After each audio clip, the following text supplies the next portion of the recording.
5 August Sheikh হাসিনার পতনের পর তার পক্ষ নিয়ে যেন বাংলাদেশের সঙ্গে একের পর এক বিরূপ আচরণ করে যাচ্ছে ভারত। অন্যদিকে দেশের রাজনৈতিক এই পট পরিবর্তনের সময় ভিসা নীতি থেকে শুরু করে ব্যবসায়িকভাবে বাংলাদেশের পাশে দাঁড়িয়েছে পাকিস্তান।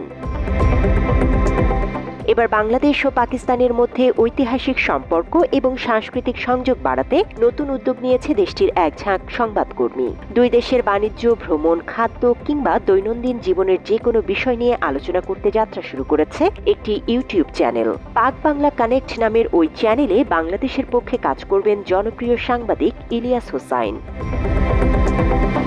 পাক বাংলা কানেক্ট ইউটিউব চ্যানেলটি মূলত পাকিস্তান এবং বাংলাদেশের মধ্যে প্রাণবন্ত সম্পর্ককে আরও এগিয়ে নেওয়ার লক্ষ্যে কাজ করবে। সেই সঙ্গে আধুনিক সহযোগিতা করার পাশাপাশি উভয় দেশের বিভিন্ন গল্পের নানা দিক তুলে ধরবে চ্যানেলটি। সব মিলিয়ে নানা ধরনের অনুপ্রেরণামূলক গল্পের মাধ্যমে আকর্ষণীয় কন্টেন্ট উপস্থাপন করে দুই দেশের বন্ধন দৃঢ় করার প্রত্যয় চ্যানেল সংশ্লিষ্টদের।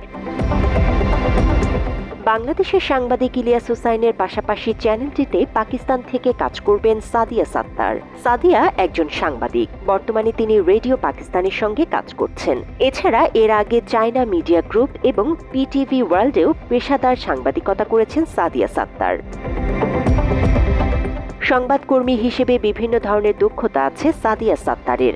একাধারে তিনি সংবাদ পাঠক, উপস্থাপক, বিশ্লেষক এবং কন্টেন্ট ক্রিয়েটর হিসেবে দায়িত্ব পালন করেছেন বিভিন্ন সংবাদ মাধ্যমে।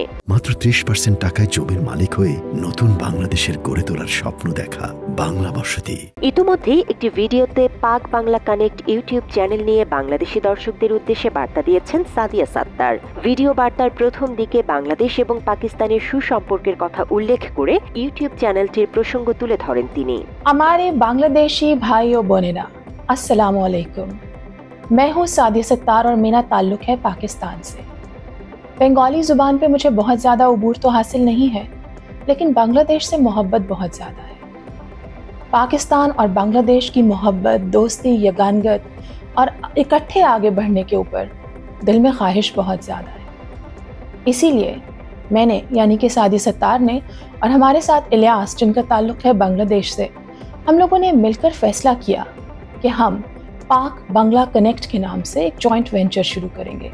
এরপর দুই দেশের সাম্প্রতিক পরিস্থিতিও তুলে ধরেন এই সংবাদকর্মী। এ সময় 5 আগস্ট স্বৈরাচার শেখ হাসিনার পতনের প্রসঙ্গ সামনে নিয়ে আসেন সাদিয়া সাত্তার। শেষ দিকে পাকিস্তান এবং বাংলাদেশের নতুন সেতুবন্ধন হিসেবে পাক বাংলা কানেক্ট ইউটিউব চ্যানেলটি সাবস্ক্রাইব করার অনুরোধ করেন এই সাংবাদিক। हम बात करेंगे तारीख की रोशनी में। हम बात करेंगे वो कौन से अवामिल थे कि पिछले साल अगस्त में हसीना वाजिद की हुकूमत का तख्ता उलट दिया गया। हम बात करेंगे कि वो कौन से अवामिल थे जिसके बाद बांग्लादेश की यूथ को एहसास हुआ कि उनके साथ कितना बड़ा झूठ बोला गया है। हम बात करेंगे कि आगे बढ़ने के लिए पाकिस्तान और बांग्लादेश को किन रास्तों पे चलना चाहिए। तो आप रहिएगा हमारे साथ पाक बांग्ला कनेक्ट में।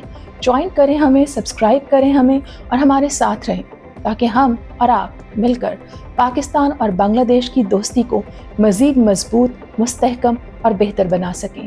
पाक बांग्ला दोस्ती जिंदाबाद। अल्लाह हाफिज। পাক বাংলা ইউটিউব চ্যানেলের লিঙ্কটি ডেসক্রিপশন বক্সে দেওয়া রয়েছে। পাকিস্তান এবং বাংলাদেশের ঐতিহাসিক সম্পর্ক এবং সাংস্কৃতিক সংযোগ বাড়ানোর পথে চ্যানেলটি সাবস্ক্রাইব করে সহযোগী হতে পারেন আপনিও। জান্নাতুল ফেরদৌস তমা, বাংলা এডিশন।